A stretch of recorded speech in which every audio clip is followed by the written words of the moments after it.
بسم اللہ الرحمن الرحیم۔ مدینہ کی پہاڑیوں کے قریب ایک چھوٹا سا گاؤں تھا۔ وہیں ایک غریب مگر نیک دل شخص رہتا تھا، زید بن حارثہ۔ اس کے پاس نہ زمین تھی نہ اونٹ، مگر دل ایمان سے بھرپور تھا۔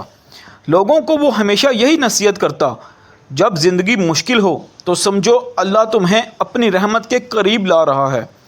زید کے گھر میں فقر ضرور تھا، مگر شکر کی خوشبو بھی تھی۔ اس کی بیوی حلیمہ نرم دل اور صابر عورت تھی۔ ان کے ایک چھوٹے بچے کا نام یاسر تھا، جو ہر وقت ہنستا رہتا۔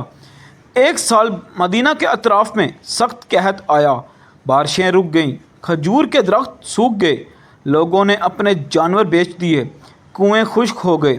زید کے گھر میں اب صرف چند کھجوریں اور ایک مٹکا پانی رہ گیا۔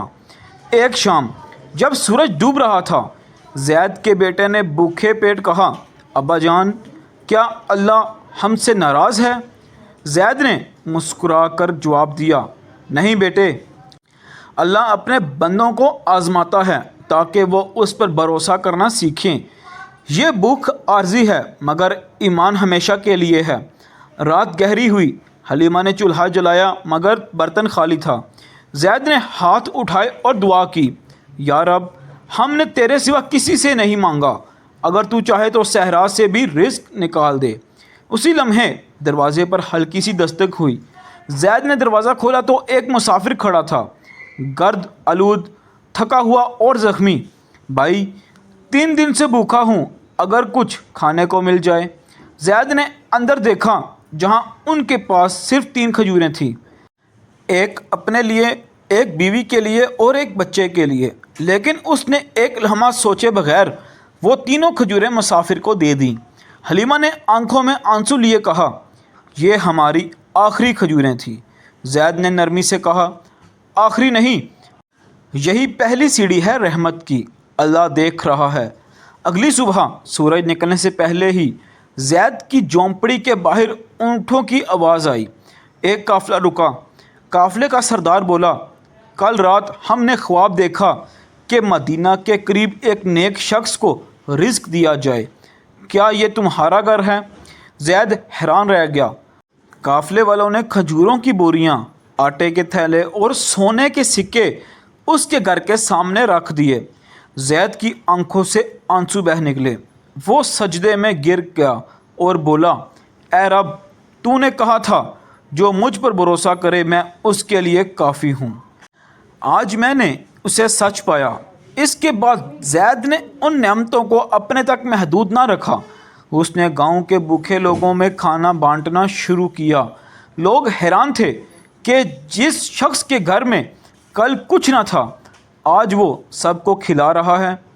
میرے پاس کچھ میرا نہیں، جو اللہ دیتا ہے وہ سب کے لیے ہوتا ہے۔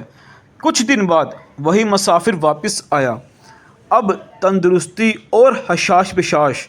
زید، میں قریش کا تاجر ہوں، تم نے اس رات مجھ پر احسان کیا جب میرے پاس کچھ نہ تھا۔ آج میرا قافلہ شام سے آیا ہے، میں چاہتا ہوں تم اس کے امین بنو۔ میں دولت نہیں چاہتا، بس چاہتا ہوں کہ اللہ مجھ سے راضی رہے۔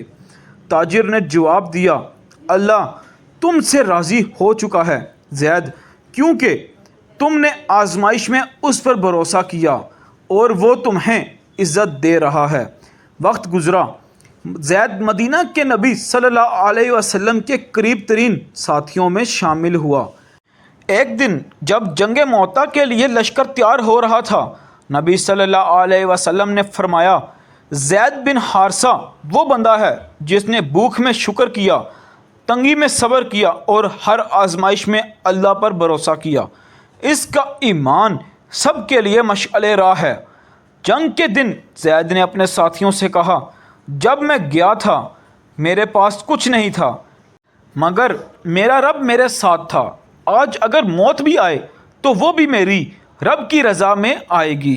اور پھر میدان میں جب وہ شہید ہوا، اس کے چہرے پر ایک عجیب سی مسکراہٹ تھی، جیسے کسی نے وعدہ پورا کر دیا ہو۔